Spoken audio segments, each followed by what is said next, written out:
Nous avons créé le centre du psychotrauma pour proposer un lieu totalement dédié au traitement des conséquences psychologiques d'événements traumatiques graves, comme notamment le viol.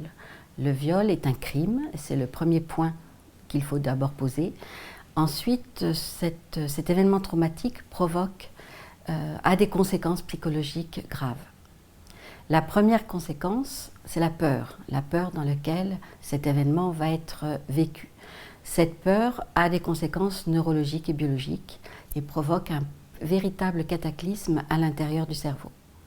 Ce cataclysme va laisser des conséquences psychologiques, physiologiques, auxquelles la personne victime de viol va être confrontée lorsqu'elle sera sortie de cet événement. Donc on va observer un certain nombre de symptômes. La peur va ensuite être associée à la honte et à la culpabilité. La culpabilité est une émotion importante que toutes les personnes victimes de viol vont éprouver, alors même qu'elles ne sont absolument pas responsables de l'événement qu'elles ont subi. Pourquoi ? Parce qu'à chaque fois qu'il nous arrive quelque chose de grave ou de moins grave, mais de grave notamment, on recherche le sens. Et dans un viol, il n'y a pas de sens. Donc la culpabilité va provoquer un certain nombre de comportements pour essayer de donner du sens ou pour essayer de se soustraire à cette peur. L'évitement est une stratégie pour ne pas avoir à revivre tous les éléments du traumatisme dont la personne se souvient. L'élément principal est la peur et tout naturellement, on va essayer d'éviter tout ce qui va réveiller, tout ce qui va réactiver la peur. Ça peut être ne plus sortir, ça peut être ne plus rencontrer les gens, ça peut être ne pas lire le journal, ne pas regarder les informations, ça peut être ne pas sortir à la tombée de la nuit, ça peut être une couleur, une odeur. Il faut bien se rappeler que la mémoire enregistre la totalité de l'événement dans sa chronologie de façon un petit peu désarticulée, désordonnée.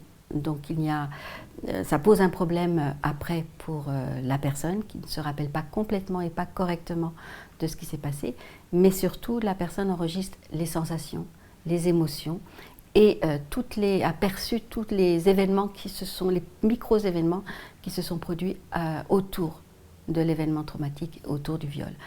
Et tous ces événements vont réactiver sa peur, donc provoquer un évitement. La partie la plus longue et la plus difficile de la thérapie va être de travailler, de repérer la première chose, c'est de repérer ces évitements qui sont longs, qui sont souvent très nombreux, qui peuvent être très enquistés si on est longtemps après le viol, mais ce travail est important. Après, on va pouvoir demander à la personne de s'affronter, de s'exposer à ces événements, à ces situations qui ne sont pas des situations dangereuses, bien sûr, qui sont juste des situations qui réactivent la mémoire. Et petit à petit, la mémoire peut s'apaiser et le souvenir entrer dans l'oubli.